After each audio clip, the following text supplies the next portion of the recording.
Hello all, welcome to my channel. So today we will learn how we can do parameterization using TestNG.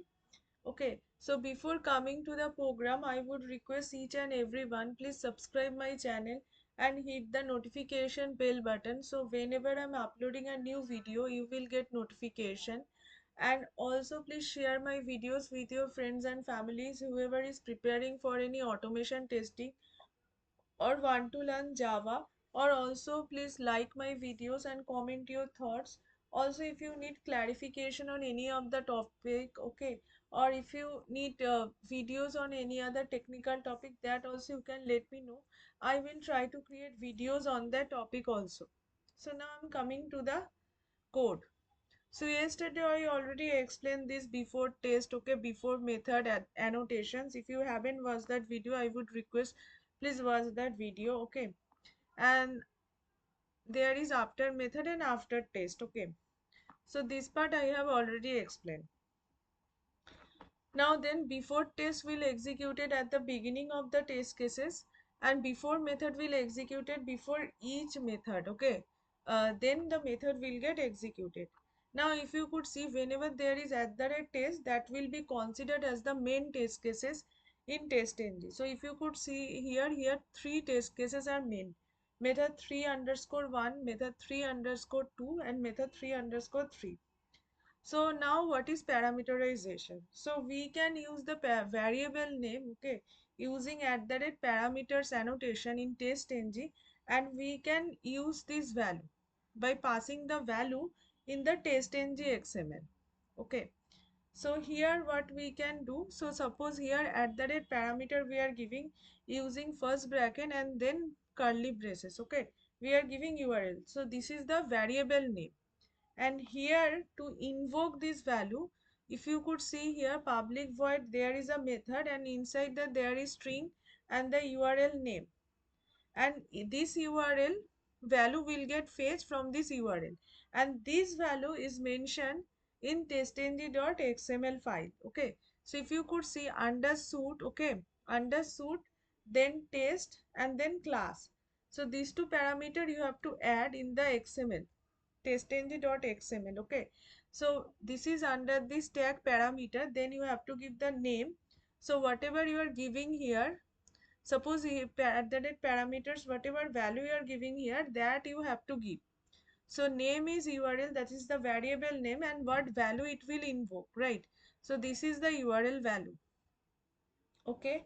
So this is how we can invoke the value from the TestNG XML file to our test cases. So suppose there are multiple test cases, right? So we should not mention that site name, okay, or the URL name multiple times. We can directly invoke that variable name at the rate parameters. You giving this variable name, we can invoke that, right? And the value we can mention only once in our XML.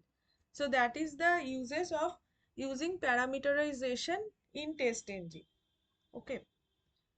So then what will happens, and here also method 3_1, we are giving a string and then URL1. So this name could be different. So this will invoke the value from here. Okay.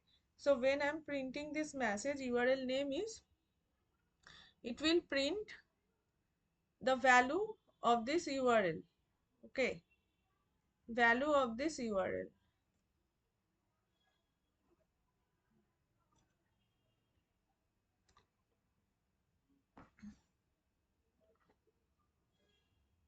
Then if you could see, there is another method @test, okay. So then here also parameters. Now here what we are doing, we are using multiple parameters or multiple variables, okay. So if you could see here URL and the site, so two values are there, URL and site, okay.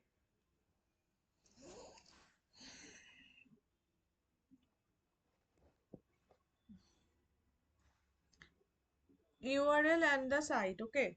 So here if you could see, URL name is the URL1, and here the URL name is URL2, okay. So these two values are there, and it will fetch the value, the URL and the site value, from this TestNG. So if you could see, there is one variable name, that is URLs, and the value is this one, Okay, so this value will be fetched, this value will be fetched, and there is parameter name site, and another value is this one. Okay, another value is this one, and this value will be fetched. So here if you could see, URL name is this one, and URL1 means this one, means it will URL1. Okay, this URL it will fetch, and URL2 means, okay, this is the site value, this will get fetched. Okay, so suppose there is another parameter, then we have to pass that parameter here also. Name could be different. Okay, parameter name in the method what we are giving, that is different, right? Here URL1 and there is URL. Okay, so that could be different, but there should be the number of arguments whatever we are giving here, the variable, then same number of argument we have to give here also. Okay, so that's it. And this next test case is at the rate data provider. So this I already explained in my previous videos. Okay, if you haven't watched that, I would request each and everyone, please go and check my data provider video in TestNG. Okay, so that is also a very important topic in any automation testing interview.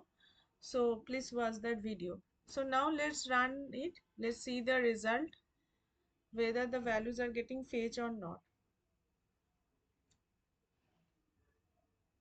Okay, no, I need to trigger, okay, I need to trigger using testng.xml, okay, because I now what I, it got failed, right? It got failed. Why it got failed? Because variable name, okay, URL is required here, but has not invoked. Okay, so what happened? I triggered the test case, okay, using this class, okay, using the demo1.java this file, but I mentioned this in the testng.xml, testng underscore parameter.xml file, right? So if I trigger this one, it won't invoke the values which I mentioned in the testng.xml file. Okay, so I have to trigger this testng.xml, testng underscore parameter.xml, so that these values will get invoked here. Okay, to testng.xml, this will trigger the suit, because the suit name is mentioned, right? So it will trigger the suit, means the test cases. Okay, whatever the class I mentioned, day one demo, if I mention more classes, here only one test case I mention. Okay, under this is the package name and this is the class name. Suppose inside this day one package there are many classes, then it will invoke those many classes. Okay, and if there is any URL parameter there also, it will invoke that value. So every time when I am doing parameterization, okay, I need to trigger the file using this testng.xml file. Okay, so let's run it now from here. So if you could see, previously it was showing testng test, now it is showing testng suit. Okay, if I run the demo, suppose I am running, let's right click. So here it is showing testng test. Okay, but if you could see here, if I see here I am running, this is TestNG suite. Okay,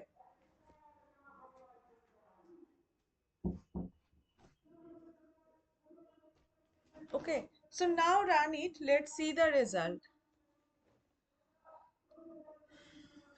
Now it got pass. Okay, so if you could see, this is the URL name, the URL name whatever I'm giving, that is getting passed here. If you could see URL name, for this is for test case 1, so test case 1 only one URL, right? So that is getting fetched from this testng underscore parameter dot xml. Default name is testng dot xml. Okay, suppose you are creating multiple xml file for your different test cases, so that time you can rename it. So I am here, I am renaming it as testng underscore parameter dot xml. Okay, underscore parameter why I am giving, so next time whenever I am running this, I, so that I can remember, okay, this xml is used for our parameterization. Okay, so that's why, but default name is testng dot xml. Okay, and this is the URL value. And the next test case, right, next test case there are two variable. Okay, so URL name, so these two, this is one and this is 2. Okay, these two are the values. Okay, so from there we can understand it is working properly, and in this manner we can use parameterization. Okay, so this is also a very common question frequently asked, okay, in any automation testing interview. Okay, if you are working using TestNG, if you mention TestNG in your resume, okay, so it is a very important question. So I would request, this is very easy also, I would request each and everyone, please practice it. Okay, and let me know your thoughts, okay, in the comment section. Okay, and if you are having any doubt or any issues while executing, that also you can let me know, I will try to solve that issue. Okay, so that's all for today. Tomorrow again I will come with a new video. Till then, have a nice day, enjoy.